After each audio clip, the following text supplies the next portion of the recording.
কথা বলতে না পারলে নীরব থাকেন, কবরের ওয়াজ করেন, হাসরের ওয়াজ করেন। প্রশাসনকে এড়িয়ে সন্তুষ্ট করে ওয়াজ করার তো সাবজেক্টের অভাব নাই। আপনি কেন এ বিষয়ে কথা বলতে গেলেন? আপনি যে চিল্লাইতেছেন, আপনার ঘরের আলমারি শুকেছে, বাঘ ভল্লুক বানরের ছবি নাই, এগুলো নামান না কেন? আপনার বাচ্চাকে কান্না বন্ধ করার জন্য পুতুল কিনেন নাই, নামান না কেন? আপনার বক্তব্য দিয়ে, আপনার বক্তব্যের রেফারেন্স দিয়ে আজকে জাহেলরা, ইসলাম বিরোধীরা, মূর্তি প্রেমীরা আমাদেরকে সবক দেয় যে অমুক হুজুরের কাছ থেকে শিখেন যে কিভাবে মূর্তির পক্ষে কথা বলতে হয়। এর চেয়ে লজ্জা এবং এর চেয়ে কলঙ্কের কোনো বিষয় হাক্কানি আলেমদের জন্য হতে পারে না। কথা বলতে না পারলে নীরব থাকেন, কবরের ওয়াজ করেন, হাসরের ওয়াজ করেন। প্রশাসনকে এড়িয়ে সন্তুষ্ট করে ওয়াজ করার তো সাবজেক্টের অভাব নাই। আপনি কেন এ বিষয়ে কথা বলতে গেলেন? না, দুই একটা চাটুকর দালাল গোলাম আলেম, দুই একটা কণ্ঠবাজ বক্তা যারা ছোট ঘর থেকে এসেছে, লাখ লাখ টাকা দেখেছে, হেলিকপ্টারে উড়েছে, হঠাৎ করে এগুলো দেখে ওদের মাথা নষ্ট হয়ে গেছে। ওরা ওদের ইমান আকিদা বিক্রি করে মূর্তির পক্ষে নেমেছে। ওরা আবুল ফজল মার্কা আলেম, ওরা সরকারের পক্ষ নিয়ে দালালি গোলামি করে আজকে দেশের যোগ্য আলেমদের বিরুদ্ধে ওরা ষড়যন্ত্র করতেছে। এই সমস্ত কণ্ঠবাজ, সুরবাজ, বয়াতি যাদের জীবন গেছে কঠিন কষ্টে, হঠাৎ করে তারা টাকার মুখ দেখেছেন, লক্ষ লক্ষ টাকা, হেলিকপ্টার, প্লেন দেখেছেন, মাথা টাথা নষ্ট হয়ে গেছে। এখন এই বয়াতি মার্কা সুর দিয়ে তারা মূর্তির পক্ষ নেবেন না তো নেবেন কিসের পক্ষ? তারা দালালি গোলামি করবেন না তো করবেন কি? এগুলো না করলে তো হেলিকপ্টার বন্ধ হয়ে যাবে। এই দালালি গোলামি না করলে তো তাদের প্লেনের চাকা, গাড়ির চাকা বন্ধ হয়ে যাবে। এই দালালি গোলামি না করলে তো লক্ষ লক্ষ টাকা হাদিয়া আসবে না। সুতরাং এই দালাল গোলামদের ব্যাপারে আপনারা সতর্ক হবেন। যত দল বলেন, এদের মধ্যে এই আওয়ামী লীগের লোক, এমন কি লোক নাই যাদের টাকায় মাদ্রাসা চলে? না থাকলে দাঁড়ায় বল, চলে না? মসজিদ চলে না? এই লোকটারে ধাক্কা দিলে হবে না বুঝাইতে হইব? 24 ঘন্টা সমালোচনা করো, তোমার সমালোচনার খবর রয়েছে একবারও? তোমার মেয়ের খবর কি? তোমার ছেলের খবর কি? তোমার ভাইয়ের খবর কি? তোমার বোনের খবর কি? তোমার মা বাবার খবর কি? সবগুলোর খবর নিয়ে অন্যের খবর লো। মাস্তানি করো না, চালাকি করো। তো তাদেরকে বোঝানো দরকার, তো বোঝানোর দায়িত্বটা আপনি গ্রহণ করেন। এই যে এখন তারা মূর্তি এবং ভাস্কর্যের পক্ষ নিয়ে যে সমস্ত উলামায়ে কেরামগণ মূর্তি এবং ভাস্কর্যের বিরুদ্ধে কথা বলতেছেন, এই যে উনাদেরকে রাজাকার, আলবদর, আশামস, পাকিস্তানি বংশোদ্ভূত বলে গালিগালাজ করতেছে, বা পাকিস্তানে পাঠিয়ে দিব বলে হুমকি ধমকি দিতেছে, জঙ্গি বলে গালিগালাজ করতেছে, বা উগ্র বলে গালিগালাজ করতেছে, আপনি তাদেরকে বুঝান যে মূর্তি এবং ভাস্কর্যের বিরুদ্ধে যারা কথা বলতেছেন তারা সঠিক, আপনারাই বেঠিক। দেখি কতটুকু বুঝাইতে পারেন। বুঝাইবার দায়িত্ব আপনি গ্রহণ করুন, আপনাকেই দিলাম। যারা আওয়ামী লীগের লোকদের বিপক্ষে কথা বলে তাদেরকে বলতেছেন মাস্তানি করো, চালাকি করো। না, আমরা মাস্তানি করব কেন, চালাকি করব কেন? এত বেশি আপনি বুঝেন, আপনার বোধ শক্তিকে সাধুবাদ জানাই। ও আর আপনি বলছেন মেয়ের খবর রাখতে, স্ত্রীর খবর রাখতে, বোনের খবর রাখতে, ভাইয়ের খবর রাখতে। তো আপনার কাছে জানতে চাই, আপনার ভাই বোনদের খবর আপনি রাখতে পারছেন? খতিবুল ইয়াবা সাহেব, আপনার ভাই বোনদের খবর আগে আপনি রাখেন, তারপর অন্যকে ভাই বোনদের খবর রাখতে বলেন। অবশ্য আপনিও কম না। আসসালামু আলাইকুম রহমতুল্লাহি ওয়া বারাকাতুহু। আলহামদুলিল্লাহি ওয়া কাফা ওয়া সালামুন আলা ইবাদিহিল্লাযীনা ইসতাফা, আম্মা বা'দ। ফাআউযু বিল্লাহি মিনাশ শাইতানির রাজীম। বিসমিল্লাহির রহমানির রহিম। প্রিয় দর্শকবৃন্দ, এমএনএন ইসলামিক টিভির পক্ষ থেকে আপনাদেরকে জানাচ্ছি আন্তরিক মুবারকবাদ। আশা করি আপনারা সবাই ভালো আছেন, ভালো থাকেন এই প্রত্যাশাই করি। প্রিয় দর্শক, কয়েকদিন আগে কুয়াকাটার হুজুর নামে খ্যাত মাওলানা হাফিজুর রহমান, যিনি খতিবুল উম্মাহ উপাধি পেয়েছিলেন, যাকে আমি মনে করি খতিবুল উম্মাহ নয়, খতিবুল ইয়াবা, হাফিজুর রহমান সাহেবের একটি বক্তব্য ভাইরাল হয়েছিল। যে বক্তব্যটি শাইখুল হাদিস ইবনে শাইখুল হাদিস আল্লামা মামুনুল হক হাফিজাহুল্লাহকে কুসা মেরে উনি করেছিলেন। শুধু আল্লামা মামুনুল হক সাহেবই নন, বরং এদেশের হকপন্থী উলামায়ে কেরামগণ যারা মূর্তি এবং ভাস্কর্যের বিরুদ্ধে কথা বলেছিলেন, সবাইকে বৃদ্ধাঙ্গুলি প্রদর্শন করে আমাদের খতিবুল ইয়াবা সাহেব বক্তব্য দিয়েছিলেন। তো আসুন শুনি উনি কি বলেছিলেন। আপনি যে চিল্লাইতেছেন, আপনি মুসলমান, রসুলের উম্মত, আপনার ঘরের আলমারি শুকেছে, বাঘ ভাল্লুক বানরের ছবি নাই, এগুলো নামান না কেন? আপনার বাচ্চাকে কান্না বন্ধ করার জন্য পুতুল কিনেন নাই, নামান না কেন? কাদিয়ানীদের পণ্য আরএফএল কোম্পানির বালতি বদনা ঘরে নাই, ফেলে দেন না কেন? ময়দানে চিল্লানো আর ঘর ঠিক করা বহু ব্যবধান। প্রিয় দর্শক, সারা দেশের উলামায়ে কেরামগণ, সব দলের উলামায়ে কেরামগণ মূর্তি এবং ভাস্কর্যের বিরুদ্ধে কথা বলে যখন সরকার দলীয় লোক এবং সমর্থকদের রোষানলে ঠিক ওই মুহূর্তে মূর্তি এবং ভাস্কর্যকে সাপোর্ট করে আমাদের হাফিজুর রহমান খতিবুল ইয়াবা সাহেব সরকারের আস্থাভাজন হওয়ার উদ্যোগ নিয়েছেন। তো আসুন, ইদানিং ওনার আরেকটি বক্তব্য ভাইরাল হয়েছে, আসুন সেই বক্তব্যটাও আমরা একটু শুনি। যত দল বলেন, এদের মধ্যে এই আওয়ামী লীগের লোক এমন কি লোক নাই যাদের টাকায় মাদ্রাসা চলে? না থাকলে দাঁড়ায় বল, চলে না? মসজিদ চলে না? এখন এই লোকটারে ধাক্কা দিলে হবে না বুঝাইতে হইব? বলো তুমি কয়দিন বুঝাইছো? বলো তুমি কয়দিন আল্লাহর কাছে দোয়া করছো? 24 ঘন্টা সমালোচনা করো। তোমার সমালোচনার খবর লইছো একবারও? তোমার মেয়ের খবর কি? তোমার ছেলের খবর কি? তোমার ভাইয়ের খবর কি? তোমার বোনের খবর কি? তোমার মা বাবার খবর কি? সবগুলোর খবর নিয়ে অন্যের খবর লো। মাস্তানি করো না, চালাকি করো। শুনলেন তো, আমাদের খতিবুল ইয়াবা হাফিজুর রহমান সাহেব এবার আওয়ামী লীগের প্রশংসায় মেতে উঠেছেন। শ্রোতাদেরকে ধমক দিয়ে আওয়ামী লীগের অবদানের কথা স্মরণ করিয়ে দিচ্ছেন। তো আমি বলতে চাই, আওয়ামী লীগ, ছাত্রলীগ, যুবলীগ বা তাদের সমর্থকেরা তারা আমাদের দুশ্মন নয়, কিন্তু এই মুহূর্তে আওয়ামী লীগের মূল দলের অনেক নেতৃবৃন্দ, ছাত্রলীগ, যুবলীগের অনেক নেতৃবৃন্দ যেই রকম ভাবে উলামায়ে কেরামগণ, বিশেষ করে যেই সমস্ত উলামায়ে কেরামগণ মূর্তি এবং ভাস্কর্যের বিরুদ্ধে কথা বলছেন, ওনাদেরকে রাজাকার, আলবদর, আশামস, পাকিস্তানের বংশোদ্ভূত বলে গালি দিচ্ছেন। শুধু তাই নয়, জঙ্গি বলে গালি দিয়ে, মৌলবাদী বলে গালি দিয়ে মূর্তি এবং ভাস্কর্যের বিরোধী লোকদেরকে পাকিস্তানে তাড়িয়ে দেওয়ার হুমকি দিচ্ছেন। সেই আওয়ামী লীগের প্রশংসায় মেতে উঠেছেন আমাদের খতিবুল ইয়াবা হাফিজুর রহমান। কার কাছে বলবো? দুঃখের কথা বলার জায়গা নেই।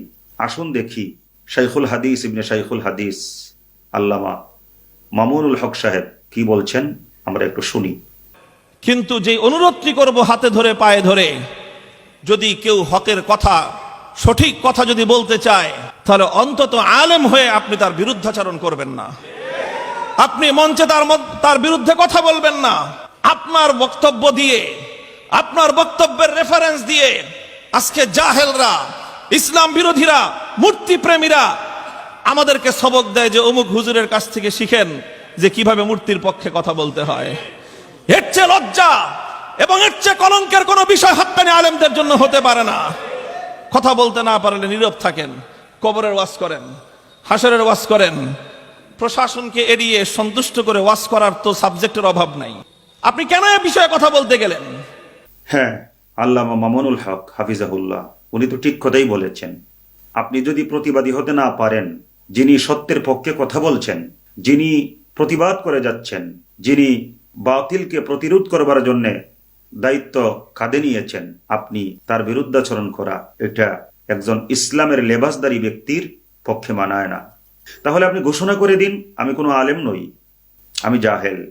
আপনি ঘোষণা করে দিন, আমি খতিবুল উম্মাহ নই, আমি খতিবুল ইয়াবা। আপনি ঘোষণা করে দিন, আমি খতিবুল উম্মাহ নই, আমি খতিবুল আওয়ামী লীগ। তাহলে আমরা বুঝে নিব আল্লামা মামুনুল হক সাহেবের কথার সাথে আপনার কথা একরকম হবে না, এটাই বাস্তব। আমরা ধরে নিব এদেশের হকপন্থী আলেমদের কথার সাথে আপনার কথা মিলবে না, এটাই বাস্তব। কারণ আপনি তো খতিবুল ইয়াবা, আপনি তো খতিবুল আওয়ামী লীগ। মুহতারাম মামুনুল হক সাহেবের এই কথাটি শুনে কষ্টে আমার বুকটা ফেটে যাচ্ছে। কারণ উনি তো নিজের স্বার্থে কোনো কথা বলেননি। উনি যা বলেছেন ইসলামের জন্য বলেছেন, আল্লাহর দ্বীনের জন্য বলেছেন, আল্লাহর একটি বিধানকে প্রতিষ্ঠিত করবার জন্য বলেছেন। আরে ভাই, আমি যদি মামুনুল হক সাহেবের মতো বলতে না পারি, তাহলে আমার উচিত হবে মামুনুল হক সাহেব বা যে কোনো হকপন্থী আলেম কোনো ভালো কথা বললে ওনার কথাকে সমর্থন করা, ময়দানে ওনাকে একা একা ছেড়ে দিব না। উনি আমাদের সকলের পক্ষ থেকে দায়িত্ব পালন করছেন। কোন দায়িত্ব? যেই দায়িত্ব পালন করতে আল্লাহ পাক নির্দেশ দিয়েছেন, তোমরা মানুষকে সত্যের দিকে আহ্বান জানাও। প্রিয় দর্শক, তাহলে এখন প্রশ্ন, আমাদের খতিবুল ইয়াবা সাহেব তিনিও তো এই দেশের হকপন্থী আলেমদের মতো মাথায় টুপি দেন, মাঝে মধ্যে পাগড়িও লাগান, গায়ের মধ্যে পাঞ্জাবি, মুখের মধ্যে রাসূলের সুন্নতি দাড়ি।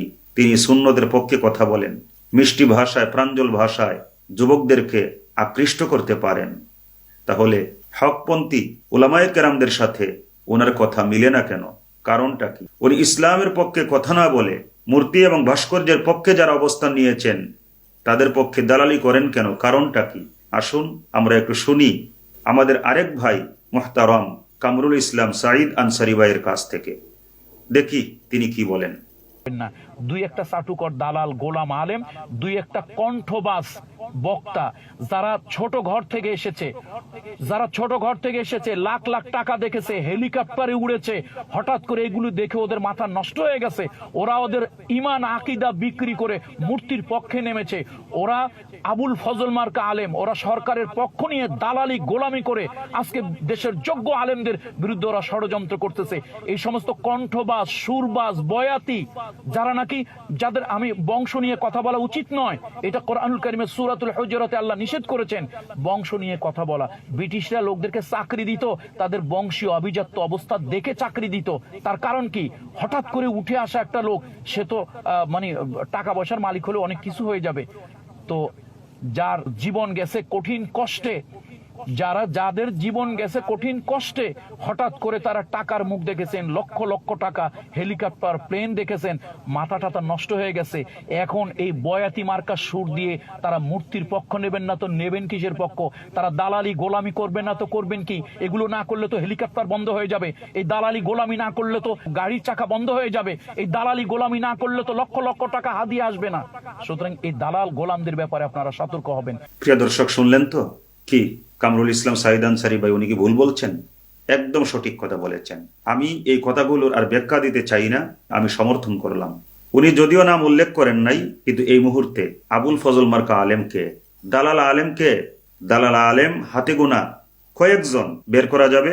তার মধ্যে আমাদের খতিবুল ইয়াবা হাফিজুর রহমান, তিনি শীর্ষে। হাফিজুর রহমান ইয়াবা সাহেবকে মনে রাখতে হবে, আপনি কণ্ঠ দিয়ে বক্তা হয়েছেন, আল্লাহ পাক আপনাকে সুললিত একটি কণ্ঠ দান করেছেন। হ্যাঁ, এই জায়গার মধ্যেও কথা আছে, এই দেশের মধ্যে সুললিত কণ্ঠের অধিকারী অনেক বক্তা আছেন, তারা মার্কেট পায় না। আপনি কেন মার্কেট পাইছেন? কারণ আপনি যে একটা দলের দালালি করেন। কিন্তু সেই দলের ব্যানার ছাড়া আপনি যদি বক্তা হওয়ার চেষ্টা করতেন, তাহলে আমরা দেখতাম কয়েকদিনে আপনি বক্তা হন, আদৌ হতে পারেন কিনা। আপনার চাইতে অনেক ভালো ভালো বক্তা এই দেশে আছে, যারা কোনো দলের পক্ষে দালালি করে না, তারা নিরপেক্ষতা বজায় রেখে হক কথা মানুষের কাছে পৌঁছায়, যার জন্য তারা মাহফিলের দাওয়াত পায়, তাদের মাহফিলেও লোক হয়। কিন্তু আপনার মতো না। আপনার মাহফিলে কারা যায়, কোন দলের লোকেরা যায়, এটা সবাই ভালো করেই জানে।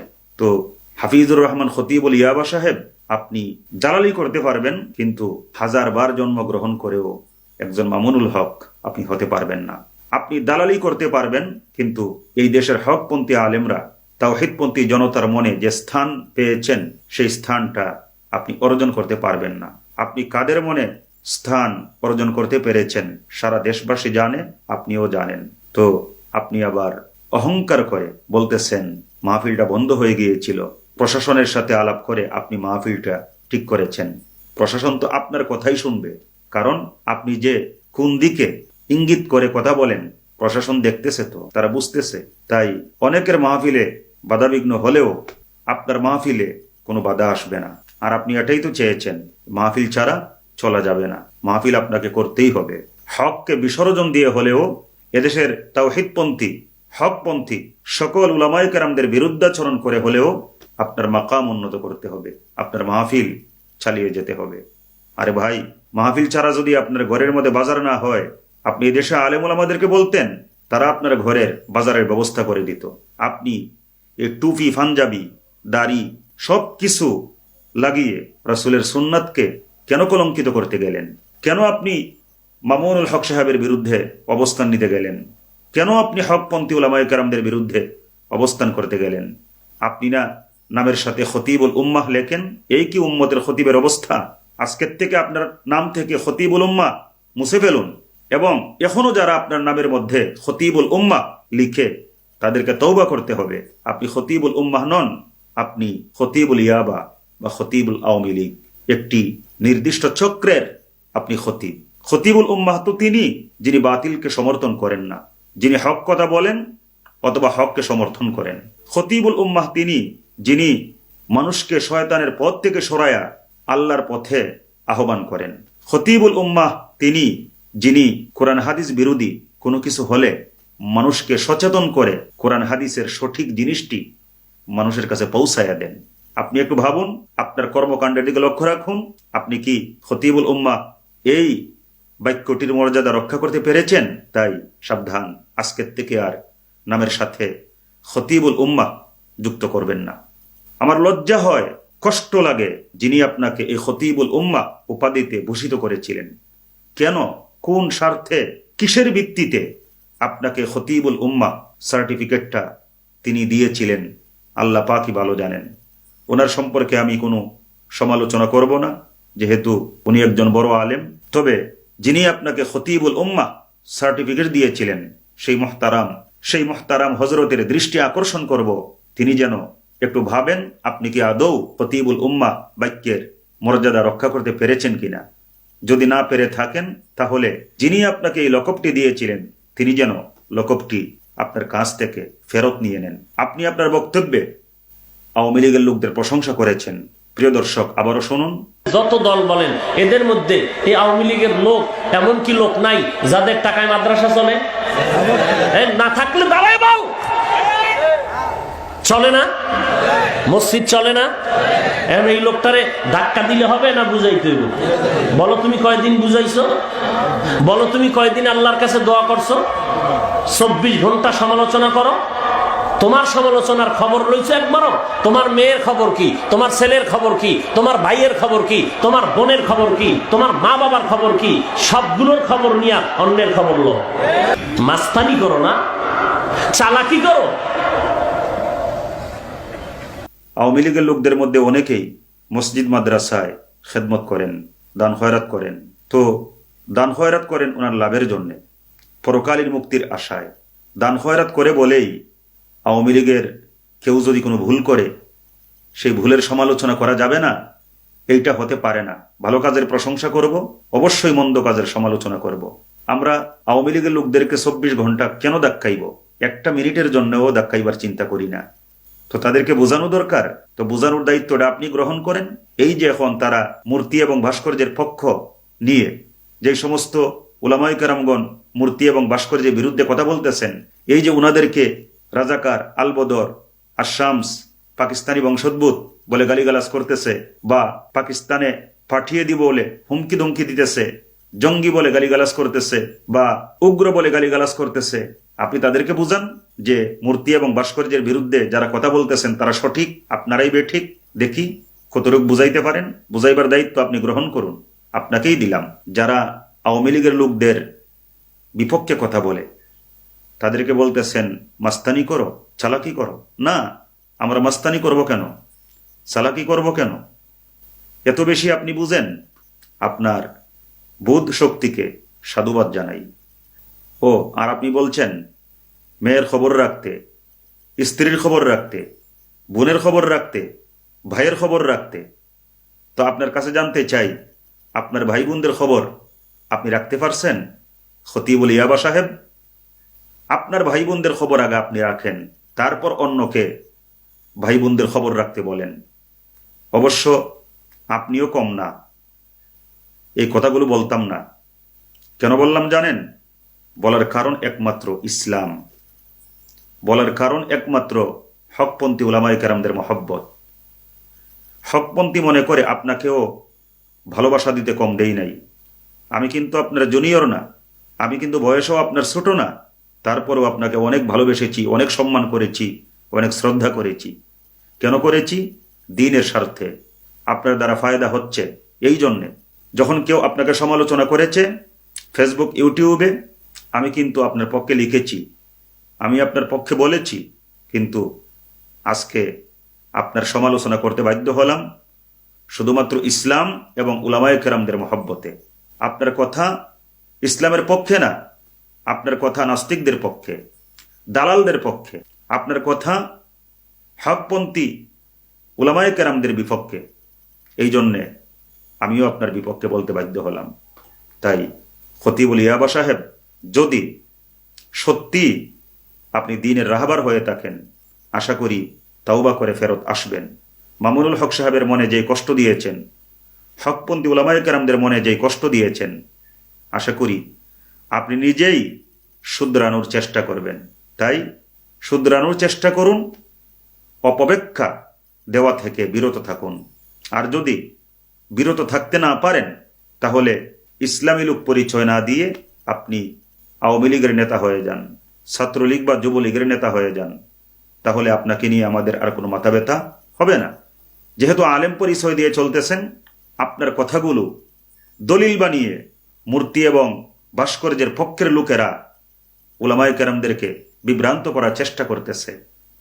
তাই হয়তো মূর্তি এবং ভাস্কর্যের বিপক্ষে কথা স্পষ্ট করে হকপন্থী উলামায়ে কেরামদের দলে আসুন, নতুবা মূর্তি এবং ভাস্কর্যের পক্ষে ডাইরেক্ট কথা বলে আপনি ছাত্রলীগ, যুবলীগে যোগ দিন। সর্বশেষে আরেকটা কথা বলবো, হয়তোবা হাফিজুর রহমান খতিবুল ইয়াবা সাহেবের অনেক উগ্র সমর্থকেরা আমাকে পূর্বের ন্যায় আবারও ডিস্টার্ব করার চেষ্টা করবে। অনেক সময় গোয়েন্দা সেজে আমাকে ফোন করবে, হুমকি ধমকি দিবে। আমি সবার উদ্দেশ্যে বলবো, আজরাইল যেমন আমার বাড়ি চিনে, আজরাইল কিন্তু আপনাদের বাড়িও চিনে। আল্লাহ পাক আমাদেরকে হক কথা বলার, হক কথা বুঝার, হক কথাকে সমর্থন করার তৌফিক দান করুন। আল্লাহুম্মা আমিন। আপনারা ভালো থাকুন, সুস্থ থাকুন, এই প্রত্যাশায় আজকের মতো বিদায় নিচ্ছি। ওয়া আখির দাওয়ানা আনিল হামদুলিল্লাহি রাব্বিল আলামিন। আসসালামু আলাইকুম ওয়া রাহমাতুল্লাহি ওয়া বারাকাতুহু। মিশে এই জীবনে রং ধনুটা মুছে যাবে একদিন, জেনে নাও। থাকতে সময় খুদার রাহে নিজের জীবনটা সঁপে দাও, হায়রে নিজের জীবনটা সঁপে দাও।